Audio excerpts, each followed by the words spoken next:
வணக்கம். என்ன செய்தியை பார்க்க போறோம் டிடாக்ஸ்ல? இணையதளத்தில் வைரலாகும் முதலமைச்சர் வீடியோ. விக்கிலீக்ஸ் செய்தியை சுட்டிக்காட்டி வீடியோ இணையதளத்தில் செமையா வைரலாகி கொண்டு இருக்கிறது. அதை பற்றியும் நம்ம பேச போறோம். ரெண்டாவது, கார்த்திக் சிதம்பரம் வீட்டில் இருந்து 13,40,000 ரூபாய் கைப்பற்றியிருக்கின்றார்கள் தேர்தல் பறக்கும் படை. ஆனால் அந்த பணம் என்னாச்சு தெரியுமா? அதை பற்றி நம்ம சேர்த்தே பார்க்க போறோங்க. முதல்வர் பற்றி இணையதளத்தில் வைரலாகும் வீடியோ பார்த்துட்டு வாங்க. ஸ்டாலின் அவர்களை பத்தி விக்கி லீக்ஸ்ல சொல்லப்படுது. ஒரு அமெரிக்க தூதரகம் வெளியிட்ட அறிக்கையில என்ன சொல்லுதுன்னா, ஸ்டாலின் அவர்கள் தன்னுடைய இளமை கால பருவத்துல மல்டிபிள் செக்ஸ் ஸ்கேண்டல்ல சிக்கினவர். அதாவது தமிழ்ல சொல்லணும்னா பலதரப்பட்ட பாலியல் வக்கிர செயல்களில் ஈடுபட்டவர் அப்படின்னு குறிப்பிடுது. முக்கியமா என்ன சொல்றதுன்னா, அழகான பெண்களை கண்டாலே அவர்கள் பிடுங்கப்பட்டு பறிக்கப்பட்டு அபகரிக்கப்பட்டு அவர் கையில் ஒப்புவிக்கப்படுவார்னு அப்படியே தெள்ள தெளிவா ஆங்கிலத்துல இருக்கு. இன்னைக்கு வரைக்கும் நாங்க இதை பத்தி பேசணுமா? இந்த வீடியோனுடைய உண்மைத்தன்மை என்ன நமக்கு தெரியல. விக்கிலீக்ஸ்ல இருப்பதாக இந்த பெண்மணி பேசுறாங்க. விக்கிலீக்ஸ்ல இருப்பது முதலமைச்சரை பற்றி தானா, இல்ல அரசியல் காழ்ப்புணர்ச்சி காரணமாக இந்த வீடியோவை எடுத்து வெளியிட்டு இருக்காங்களா அப்படின்னு நமக்கு தெரியலைங்க. யோ, இந்த செய்தி நேத்தல்லவா வைரல் ஆச்சு, இன்னைக்கு பேசிட்டு இருக்கேன் அப்படின்னு சொல்லிட்டு நீங்க கேட்பீங்க. இந்த மாதிரி வீடியோக்கெல்லாம் ஆற அமர அப்புறம் தான் நம்ம ஆளுங்களுக்கு கொண்டு சேர்க்கணும்பா. அவசரப்பட்டு நம்ம கொண்டு சேர்த்தோம்னு வச்சுங்களேன், இந்த வீடியோவில் பேசியிருக்காங்க தெரியுமா, அந்த பெண்மணியும் ஒன்றும் பண்ண மாட்டாங்க. ரெண்டாவது, விக்கிலீக்ஸ்ல இந்த செய்தியெல்லாம் இருக்குன்னு சொல்றாங்க இல்லையா, அந்த விக்கிலீக்ஸையும் ஒன்றும் பண்ண மாட்டாங்க. அப்பாவியா இருக்கிற நம்மளை தான் பார்த்தீங்கன்னா பிடிச்சிக்கிட்டு டார்ச்சர் பண்ணுவாங்க. அதனால இணையதளத்தில் வைரலாக இருக்கக்கூடிய இந்த வீடியோ பற்றி யாராவது பேசுறாங்களா, திமுக காரங்க ஏதாவது பிரச்சனை பண்றாங்களா அப்படின்னு பார்த்துட்டு தான் இந்த வீடியோவே நான் உங்ககிட்ட கொண்டு சேர்ப்பேன். அதனால தான் ஒரு நாள் டிலே பண்ணி முதலமைச்சருக்கு எதிராக பரவக்கூடிய இந்த வீடியோவை கொண்டு உங்ககிட்ட சேர்த்துருக்கிறேன். திமுக சார்பில் இது உண்மையா பொய்யான்னு இன்னும் உறுதிப்படுத்தல. முதலமைச்சர் பார்த்தீங்கன்னா சரிபார்ப்பு குழுவை போட்டிருக்காரு. அது யூடியூபா இருக்கலாம், ஃபேஸ்புக்கா இருக்கலாம், சமூக வலைத்தளத்தில் வருகின்ற செய்தி அத்தனையும் சரிபார்ப்பதற்கு ஒரு குழுவை போட்டிருக்காங்க. ஸோ அந்த குழுவானது இந்த செய்தி உண்மையா பொய்யா என்று இன்னும் வெளியிடல, இந்த வீடியோ எடுக்கிற வரைக்கும். அதனால இந்த வீடியோனுடைய உண்மைத்தன்மை என்ன என்பதை பற்றி உங்களுக்கு தெரிஞ்சா நீங்க என்கிட்ட பகிர்ந்து கொள்ளலாம் கமெண்ட்ஸ்ல. அதனால இந்த வீடியோ பற்றி நாம அதிகமா இனிமே பேச வேண்டாம். இந்த வீடியோ எதற்காக இணையதளத்தில் வைரல் ஆச்சு என்று நமக்கு தெரியல. ஏன்னா திமுக இருக்கிறவங்க பெண்களை ஆபாசமா பேசுறவங்க இருக்கிறாங்க. ரெண்டாவது, எடப்பாடி பழனிசாமியும் ஏகப்பட்ட முறை நம்ம உதயநிதி ஸ்டாலின் பேசக்கூடாத வார்த்தைகளை தான் பேசுறாரு, காட்டக்கூடாத புகைப்படங்களை தான் காட்டுறாரு. அதனால காண்டாகி அதிமுகவினர் இந்த வீடியோ எடுத்து வெளியே விட்டுட்டாங்களோ அப்படின்ற ஒரு எண்ணம் இருக்குது. ஏன்னா கோவை சத்தியன் அதிமுக நிர்வாகி, அவரு இந்த வீடியோவை இணையதளத்தில் பதிவிட்டு இருக்கிறாரு. அது மட்டும் இல்ல, எடப்பாடி பழனிசாமி இந்த மாதிரி எதனா தப்பு பண்ணாரா? எடப்பாடி பழனிசாமி காலில் விழுந்தது தானே நீ காட்டிட்டு கிடக்குற. யார் காலில் விழுந்தாங்க? பெரியவங்க காலில் தானே விழுந்தாங்க, நல்லது செஞ்சவங்க காலில் தானே விழுந்தாங்க. அது மரியாதை நிமித்தம் தானே. இல்லை உங்களை மாதிரி நம்ம சோனியா காந்தி, ராகுல் காந்தி, இல்லை அந்த காலத்தில் இந்திரா காந்தி காலத்திலலாம் நீங்கள் அடிமையாக இருந்த விஷயத்த இன்னைக்கு எடுத்து பேசினா இவ்வளோ நாரும். அதனால நீங்கள் அடிமையாக இருந்த மாதிரி காலில் விழுந்து கிடந்த மாதிரி நாங்கள் என்ன விழுந்து கிடந்தோமா? இல்லை அந்த விக்கிலீக்ஸில் இந்த மாதிரி செய்தி இருக்குது, இந்த மாதிரி அசிங்கம் என்ன எடப்பாடியார் மீது இருக்குதா? இருந்தா சொல்லு பார்க்கலாம். ஏதோ எப்போ பார்த்தாலும் ஒரு புகைப்படத்தை எடுத்து வச்சுக்கிட்டு வயது வித்தியாசம் பார்க்காம கண்டபடி விமர்சனம் பண்ணிட்டு இருக்கே அப்படின்னு கோவை சத்தியன் அவர்கள் பதிவிட்டு இருக்கின்றார். அதனால விக்கிலீக்ஸில் இருக்கக்கூடிய செய்தியை இந்த பெண்மணி ஏன் பேசணும்? இந்த பெண்மணியை பொறுத்த வரைக்கும் நாங்கெல்லாம் இதெல்லாம் எடுத்து பேசணுமா அப்படின்னு சொல்லிட்டு பேசி தொலைச்சிட்டாங்க. அதனால் முதலமைச்சர் தொடர்பாக வெளியாகிருக்கக்கூடிய இந்த வீடியோ உண்மையா பொய்யா நீங்களே கருத்தை தெரிவித்து விடுங்கள். ரெண்டாவது, கார்த்திக் சிதம்பரத்தினுடைய அலுவலகத்திலிருந்து 13,40,000 ரூபாய் கைப்பற்றியிருக்கின்றார்கள் பறக்கும் படை காவல்துறையினர். ஆனா அங்கிருந்த காங்கிரஸ் நிர்வாகிகளை பொறுத்த வரைக்கும் இந்த பணம் எந்த பணம் தெரியுமா, இந்த பணம் எதுக்கு தெரியுமா அப்படின்னு சொல்லிட்டு சண்டை முடிச்சிருக்கிறாங்க. காவல்துறையினர் கொண்டு போறதுக்கு விடவே இல்லை. கடைசியில பறக்கும் படையை பொறுத்த வரைக்கும் அங்கிருந்த பணத்தை எல்லாம் பையில அள்ளி போட்டு எடுத்து இருக்கிறாங்க.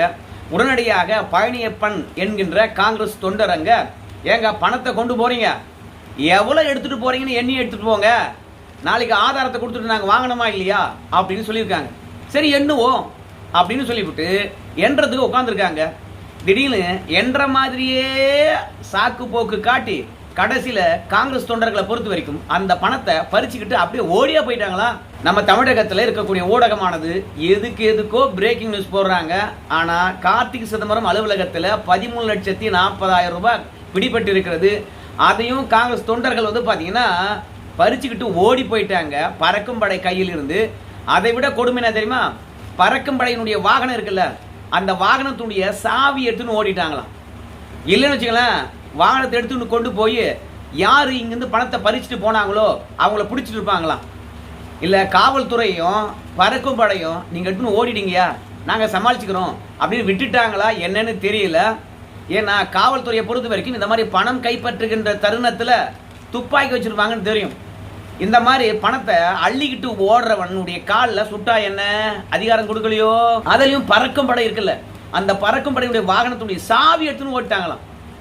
அந்த அளவுக்கு காவல்துறை மெத்தனமா இருந்தாங்களா, இல்ல பறக்கும் படை மெத்தனமா இருந்ததா, இல்ல தேர்தல் ஆணையமானது யோ எதையாவது பண்ணிட்டு போங்கயா நாங்க சமாளிச்சுக்கிறோம் அப்படின்னு சொல்லிட்டு போனாங்களா என்னன்னு தெரியல. ஆனா டிவில ஒரு பெட்டி செய்தியா மட்டும் கார்த்திக் சிதம்பரம் அலுவலகத்தில் இருந்து 13,40,000 ரூபாய் பறக்கும் படை பறிமுதல் செய்திருக்கிறது அப்படின்னு மட்டும் சொல்றாங்க.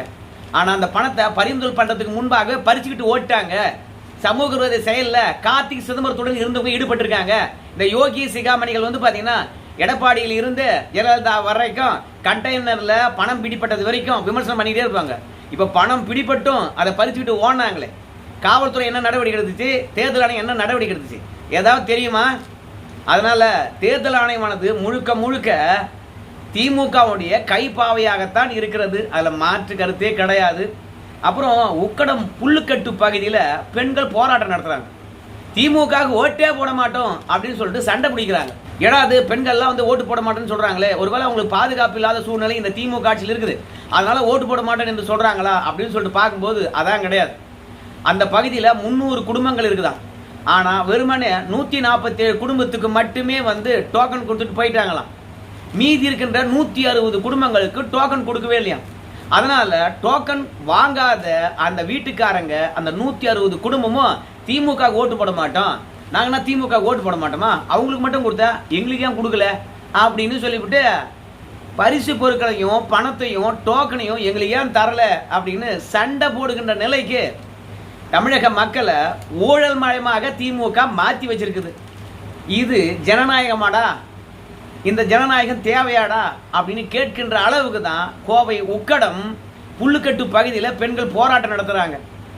இப்போ காவல்துறையா இருக்கலாம், கண்காணிக்கின்ற தேர்தல் ஆணையமா இருக்கலாம், ஏடா இவ்வளோ பெண்கள் வந்து நடு வீதியில போராட்டம் நடத்துறாங்க, யாருமா பரிசு பொருள் கொடுத்தது, யாருமா டோக்கன் கொடுத்தது அப்படின்னு கேட்டு டோக்கன் கொடுத்தவனை கைது பண்ணலாம் இல்லையா? ஆனா இவ்வளவு போராட்டங்கள் நடக்கின்ற போது கூட அந்த போராட்டம் நடத்துகின்ற பெண்களுக்கு காவல்துறையும் தேர்தல் ஆணையமும் பாதுகாப்பா இருக்கு. ஏமா நீங்க தொடர்ந்து போராட்டம் நடத்துங்க, இந்த டோக்கன் கொடுத்தவங்க மீண்டும் வந்து தருவாங்க அப்படின்னு அவங்களுக்கு பாதுகாப்பா இருக்காங்களா என்னன்னு தெரியல. இதுக்கெல்லாம் எதுக்கு தேர்தல் நடத்தணும்? திமுக வெற்றி பெற்று விட்டுச்சுன்னு சொல்லிட்டு அறிவிச்சுட்டு போலாம் இல்லையா? நாமளும் போய் மெனக்கெட்டு வேலை வெட்டிலாம் விட்டுட்டு ஓட்டு என்ன மண்ணாங்கட்டிக்கு ஓட்டுன்ட்டு நமக்கு தெரியவே இல்லை. அப்புறம் சேலத்தில் இருக்கக்கூடிய 11 ரஜினி ரசிகர் மன்றம் எடப்பாடி பழனிசாமிக்கு ஆதரவு தெரிவித்திருக்கின்றார்கள். இது ஒரு வருடத்துக்கு முன்பாகவே எடுக்கப்பட்ட முடிவாம். தமிழகம் முழுவதும் இருக்கக்கூடிய ரஜினி ரசிகர்கள் அதிமுக பாஜக கூட்டணிக்கு ஆதரவு நல்க வேண்டும் அப்படின்ற ஒரு கோரிக்கையும் வச்சிருக்கிறாங்க. ஏன்பா தலைவர்கிட்ட அதெல்லாம் தெரிவிச்சிட்டீங்களா அப்படின்னு சொல்லிட்டு அங்கே இருக்கிறவங்க கேட்குறாங்க. அதுக்கு இந்த 11 மன்றங்களும் எடப்பாடியாருக்கு ஆதரவு தருகின்றோம், அவருக்காக பிரச்சாரம் பண்ணுவோம், வாக்கு சேகரிப்போம் என்று சொல்லி தலைவர்கிட்ட அனுமதி வாங்கியிருக்கிறோம்.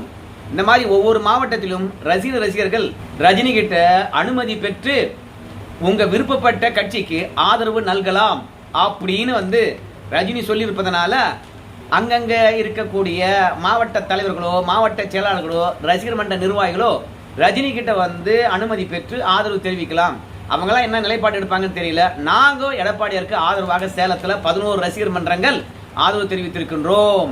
சேலம் மாவட்டம் முழுவதும் ரஜினி ரசிகர்கள் எடப்பாடியாருக்காக வேலை பார்ப்பாங்க அப்படின்னு சொல்லியிருக்கிறாங்க.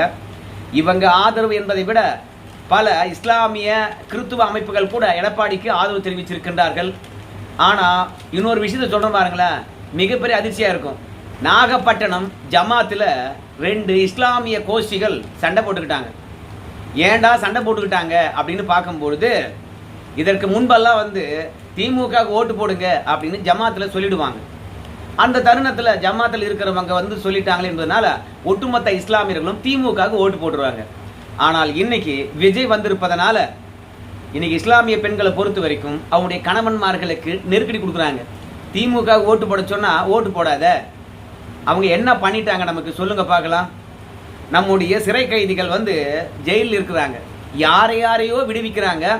ஆனால் இஸ்லாமிய சிறை கைதிகளை வெளியிட்டால், அவங்க சிறை விட்டு வெளியே வந்தால், அவங்க மக்கள் நடமாட்டம் இருக்கக்கூடிய மக்கள் வாழக்கூடிய பகுதியில் அவங்க வீடெல்லாம் இருப்பதனால மீண்டும் அசம்பாவிதம் நடப்பதற்கான வாய்ப்பு இருக்குது.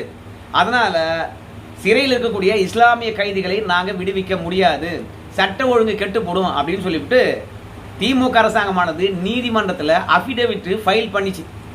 அதாவது நீதிமன்றத்தின் மூலமாக இஸ்லாமிய கைதிகளை விடுவிக்க வேண்டும் என்று கோரிக்கை வைத்த மனுவுக்கு திமுக இப்படி ஒரு பதிலை அளித்திருக்கிறது. திமுக பொறுத்த வரைக்கும் சிறையில் இருக்கக்கூடிய இஸ்லாமிய கைதிகளை வெளியே விட மாட்டோம், ஆளுநர்கிட்ட இருந்து ஒப்புதல் கிடைக்கல, இந்த மாதிரி ஏதாவது பொய்யை சொல்லிட்டு போயிருக்கலாம். ஆனால் நீதிமன்றத்திலே போய் அஃபிடவிட் ஃபைல் பண்ணியிருக்குது. அவங்கெல்லாம் பயங்கரவாத செயலில் ஈடுபடக்கூடியவங்க, பொதுமக்களுக்கு அச்சுறுத்தலாக இருக்கக்கூடியது, அவங்க பொதுமக்கள் வாழ்கின்ற இடத்திலேயே வாழ்வதனால அவங்கள வெளியே விட முடியாது அப்படின்னு போய் திமுக மனு தாக்கல் பண்ணியிருக்குது. இதையெல்லாம் இஸ்லாம் பெருமக்களுக்கு நெஞ்சில உறுத்தி கொண்டே இருக்குது. பாஜகவுடன் அதிமுக கூட்டணி இருப்பதனால அவங்களுக்கு போட முடியாத ஒரு சூழ்நிலை இருந்தது. அதிமுக சாப்பிட்டு இந்துத்துவா கட்சி வேற, அதனால அதிமுகவுக்கு போறதும் மனசு ஒம்பல. எடப்பாடி பழனிசாமியை பொறுத்த வரைக்கும் ஆதிக்க ஜாதியிலிருந்து வந்தவர், அதனால போடக்கூடாது அப்படின்னு சொல்லிட்டு பெரும்பான்மையான இஸ்லாம் பெருமக்களை பொறுத்த வரைக்கும் அதிமுக பக்கமே திரும்பி பார்க்காம இருந்தாங்க. திமுக துரோகம் பண்ணா கூட 2024 வரைக்கும். ஆனா இப்போ விஜயை பொறுத்த வரைக்கும் சிறுபான்மையர் என்ற அடையாளத்துடன் வந்திருக்கிறாரு. ஸோ பெண்களை பொறுத்த வரைக்கும் விஜய்க்கு ஓட்டு போடணும் அப்படின்னு சொல்லிட்டு இஸ்லாமியர்களுக்கு நெருக்கடி கொடுக்குறாங்க. அதனால நாகப்பட்டினம் ஜமாத்தில் 2 பிரிவாக பிரிந்த இஸ்லாமியர்கள் ஒருத்தர் தாக்கிக்கிட்டாங்க. அங்க இருக்கக்கூடிய சில இஸ்லாம் பெருமக்களை பொறுத்த வரைக்கும், டேய் நாமெல்லாம் இஸ்லாமியர்களாடா, நாம் எந்த அளவுக்கு ஒற்றுமையாக இருக்கணும், எந்த கட்சிக்கு ஓட்டு போகணும்னு சொல்லிட்டு நாம ஏன்டா முடிவு பண்ணணும். கடந்த காலங்களில் ஒரே கட்சி நம்மளை ஆதரித்தது, அதுக்கு ஓட்டு போட்டோம். இன்னைக்கு பல கட்சிகள் வந்தாச்சு, விருப்பப்பட்டவங்களுக்கு ஓட்டு போட்டோமாடா. ஒரு நாள் நிகழ்வு ஓட்டு போடுறது, அதுக்காக இப்படி 2 கோஷ்டியா பிரிஞ்சு அடிச்சுக்குவீங்களாடா அப்படின்னு சொல்லிவிட்டு அங்கே இருக்கிறவங்க அறிவுரை சொல்றாங்க. ஆனால் அந்த அறிவுரையை கேட்குற மாதிரி தெரியல. ஒருத்தர் பயங்கரமாக தாக்கி கொள்ளுகின்றார்கள். சில பேர் திமுகவுக்கு தான் ஓட்டு போடணும் அப்படின்னு சொல்லிட்டு, சில பேர் வந்து விஜய்க்கு ஓட்டு போடணும்னு சொல்லிவிட்டு ஒருத்தர். ஆனால் ஒன்று மட்டும் நிச்சயமாகி போச்சு. என்ன அப்படின்னு பார்க்கும் பொழுது, திமுகவுக்கு இத்தனை நாளும் இலவச இணைப்பாக பல சிறுபான்மையினர் வாக்குகள் போயிட்டு இருந்தது. எடப்பாடி பழனிசாமி 1% வாக்கு எண்ணிக்கையை கண்காணித்து கொண்டிருப்பார். நம்ம ஸ்டாலின் ஐயா பொறுத்த வரைக்கும் சிறுபான்மையர்கள் ஒட்டுமொத்தமாக திமுகவுக்கு வாக்களிக்கின்ற காரணத்தினால அவருடைய சதவீதம் 10 தொடங்கும். ஆனால் இந்த முறை சிறுபான்மையர் வாக்கானது விஜய்க்கும் போகிறதுனால நம்ம ஸ்டாலின் ஐயா எதிர்பார்த்த மாதிரி வாக்கு சதவீதம் 10 தொடங்காது. எடப்பாடிக்கு எப்படி 1% தொடங்குதோ அதே மாதிரி இந்த முறை நம்ம ஸ்டாலின் ஐயாவுக்கும் 1 தான் தொடங்க போகுது. பொறுத்திருப்போம் நண்பர்களே. நம்ம ஸ்டாலின் ஐயா வீடியோ இணையதளத்தில் வைரல் ஆகுது, அது உண்மையா பொய்யா? உங்க கருத்தையும் சொல்லுங்க. நன்றி.